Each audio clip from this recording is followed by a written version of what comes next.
All coincidences with real people are random. If they tell you that this is not the case, ignore them. Felicia Hardy, known as the Black Cat, was famous for her agility and ability to get into places where she was not expected. Robbery was her passion and art, and today she was aiming for one of New York's most valuable exhibits, a painting by a famous Renaissance artist displayed in the City Museum. The painting was not just expensive, it was shrouded in legends and rumors about its mystical properties. But Black Cat didn't believe in superstitions. For her, it was just another challenge, and a challenge that promised big money.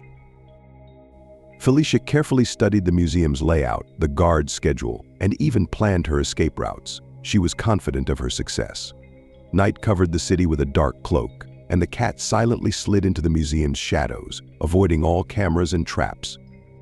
She made her way to the main hall, where the painting hung under bright lights, almost teasing the thieves. Approaching the exhibit, Felicia smiled. Everything was too easy, as if someone deliberately wanted her to take the painting. She carefully cut the alarm wires and was about to remove the canvas from the frame when suddenly the light in the hall flickered. The walls hissed, as if something was moving behind them. Felicia looked around but saw no one. Nervously grinning, she turned back to the painting, but now her hand was slightly trembling.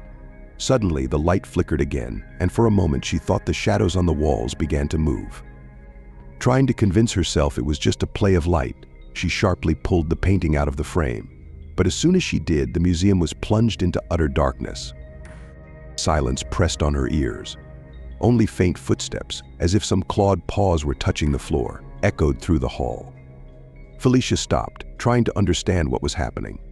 At that moment, a figure emerged from the darkness in front of her. It was a man dressed in old clothes, whose face was blurred by the distortion of light. His eyes glowed with a pale green light. "Did you come for the painting?" he whispered, and his voice sounded like it was coming from the other end of time. Felicia didn't know what to say. She tried to move, but her legs seemed to be glued to the floor. The figure continued to approach, and with each step, its features became more and more terrifying.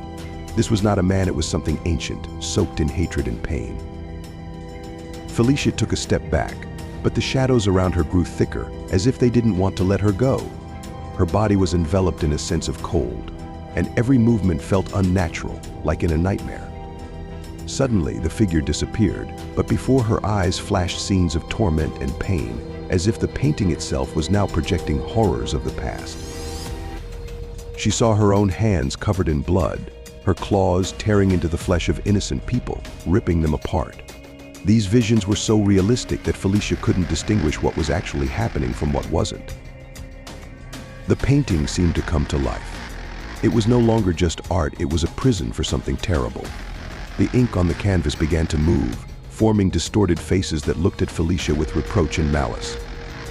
A scream of horror escaped her throat when she realized that these faces were her victims, her own mistakes that haunted her. Felicia tried to drop the painting and run, but her hands wouldn't obey. She was tied to the canvas by some invisible force. At that moment, the light in the hall flashed, and the same figure appeared before her again.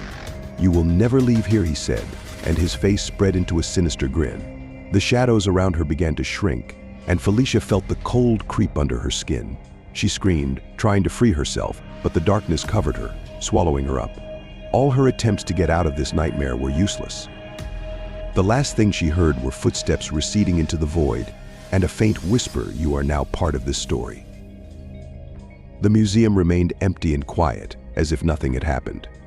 The painting returned to its place, but now it looked different. A new figure appeared on the canvas, a woman with white hair and green eyes, frozen in an eternal scream of horror. The museum opened in the morning, but no one noticed the changes. The painting continued to hang on the wall, protecting its new secret, and Felicia Hardy disappeared forever, becoming part of the nightmare she had brought to life.